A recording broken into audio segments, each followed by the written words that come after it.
नमस्कार, मैं हूं आपके साथ अंजना शर्मा और आप देख रहे हैं सरताज इंडिया न्यूज। तो आइए शुरुआत करते हैं आज की खास खबर से। राहुल गांधी के महाराजों वाली टिप्पणी पर मचा सियासी बवाल। ज्योतिरादित्य सिंधिया के बयान पर कांग्रेस ने किया पलटवार। मध्य प्रदेश के महू में आयोजित जय बाबू जय भीम जय संविधान रैली में लोकसभा नेता प्रतिपक्ष राहुल गांधी ने भाजपा सरकार पर कई गंभीर आरोप लगाए। इस दौरान भाजपा नेता ज्योतिरादित्य सिंधिया द्वारा विपक्ष के नेता राहुल गांधी के केवल महाराजाओं को ही अधिकार प्राप्त है वाली टिप्पणी की आलोचना की। इस बीच कांग्रेस ने भी सिंधिया पर निशाना साधा। इंदौर के महू में हुई कांग्रेस की रैली के बाद मध्य प्रदेश में सियासत गर्माती हुई दिखाई दे रही है। इस बीच भाजपा नेता ज्योतिरादित्य सिंधिया द्वारा विपक्ष के नेता राहुल गांधी की केवल महाराजाओं को ही अधिकार प्राप्त थे वाली टिप्पणी की आलोचना की गई। वहीं मंगलवार को कांग्रेस ने ज्योतिरादित्य सिंधिया के पोस्ट पर कड़ी प्रतिक्रिया व्यक्त की और कहा कि केंद्रीय मंत्री शायद शाही परिवारों के अंग्रेजों के प्रति प्रेम को भूल गए हो, लेकिन हम नहीं भूल सकते। बता दें कि सोमवार को महू में एक रैली को संबोधित करते हुए गांधी ने कहा कि आजादी से पहले दलितों, पिछड़ों और आदिवासियों को कोई अधिकार नहीं थे, जब केवल महाराजाओं और राजाओं को ही अधिकार प्राप्त थे। उन्होंने कहा था, स्वतंत्रता के साथ ही बदलाव आया, आपको जमीन और अधिकार मिले। भाजपा RSS स्वतंत्रता पूर्व का भारत चाहते हैं, जहाँ आम लोगों के पास कोई अधिकार नहीं थे और केवल अडानी और अंबानी जैसों के पास अधिकार थे। वे चाहते हैं कि गरीब चुपचाप कष्ट सहें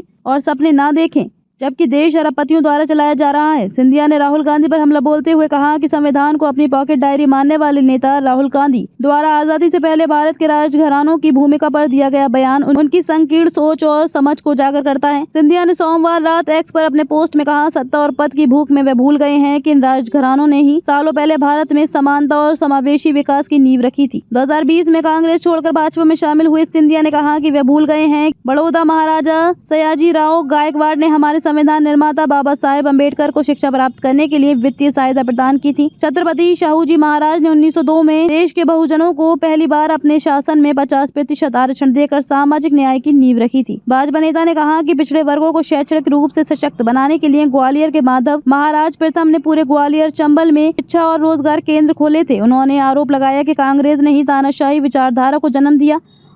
खबरों में अब तक ले बस इतना ही। फिर होगी आपसे मुलाकात कुछ ऐसी ही खास खबरों के साथ। तब तक ले नमस्कार और देखते रहिए सरताज इंडिया न्यूज।